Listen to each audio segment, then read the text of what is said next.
So Disney Plus, Falcon and the Winter Soldier premiered today, and I checked it out. It's pretty good. I enjoyed it. Definitely, they're going more their traditional approach to a Marvel kind of thing with the action-oriented kind of thing. We jumped right into that.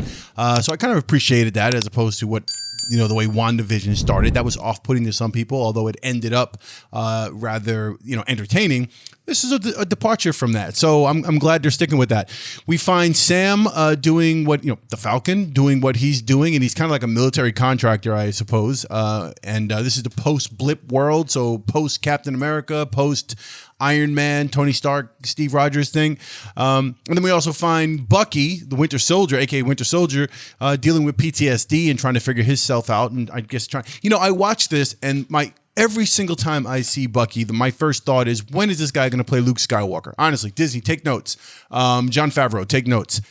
Instead of doing any digital type of Luke in the future, if you're going to do any kind of use of Luke Skywalker, just get this guy. Just hire this guy. This guy is his spitting image. It's like his twin. We can come up with a billion stories to bring this guy in. But anyway, so I want to talk about this really fast. I find it strange that Falcon would be in a financial situation, which has never really been addressed in any of these movies. I guess we kind of just come into them with all the superheroes and everyone's living life. And we know Tony Stark's is a multi-billionaire. We know some of them have money, but other than that, you never really get personal and try to figure out what's going on with what does Hawkeye do? We know he's got his ranch, but we don't know who has money. And I thought this was interesting to see, Sam dealing with his family, going back to visit his family and trying to figure out how they're going to keep the family business afloat, like with his sister, and then trying to get loans. And it's like, didn't this guy save the world at some point? Wasn't he part of the team that saves the world? Shouldn't all superheroes have like a blanket kind of thing of like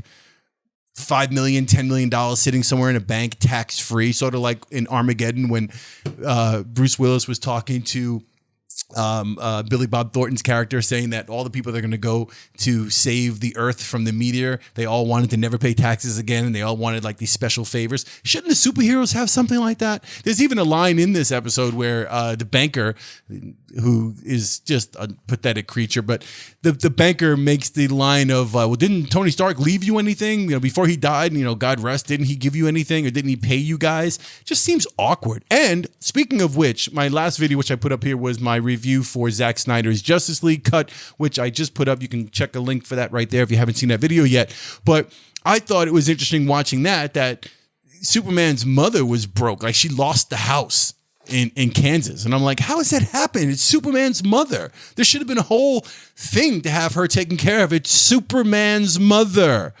Apparently, she didn't tell anybody that she was losing the house and the house is going under and all that stuff. I just find it strange. I just feel like at some point these people should be taken care of. So back to Winter Soldier, Falcon and Winter Soldier. So I think it's off to a good start. I like the way the action looks. I like the storylines going here. They are touching on some issues with Sam, which obviously there's some racial stuff going on here. And this is something identifiable with, plenty of black men, black people in this country. The idea that he would fight for the country or be a superhero for the country, give himself to the country, and then return home, and he's still just a regular black man who can't get a loan in the bank after his family's been banking there for, God knows, for generations, and he's still treated like a common, citizen or something. It's just that's a little disturbing. We'll see how far they explore that, the racial issue or any kind of politics in this series. We'll see what happens. But so far, off to a good start. I enjoyed it. I like it. I like the action. Oh, wait a minute. I didn't talk about the Captain America situation. So Sam basically passing on the job and the idea of, taking the shield and being the next Captain America. He gave that up, and he's just going to go and continue being Falcon and doing what he does. But we do have a new Captain America. It looked like at the end of the episode, we got this guy. He looked kind of shady to me. Is it just me, or did he seem kind of like, even with the mask on, he just looked like he was kind of like something about the way he stepped down and when they revealed him, he looked a little kind of like he had like a trick up his sleeve. I don't know. We'll see what happens. I'm interested in seeing it, and they've got me hooked so far. So I'll stick with it. That's all I wanted to say. If you're new to the channel, all right, hit the subscribe button. I really appreciate having you here. Hit the notification bell so you know when I put up new content. Like this video if you liked it. Hit that thumbs up. I really appreciate that as well. And I will see you on the next Film Fan.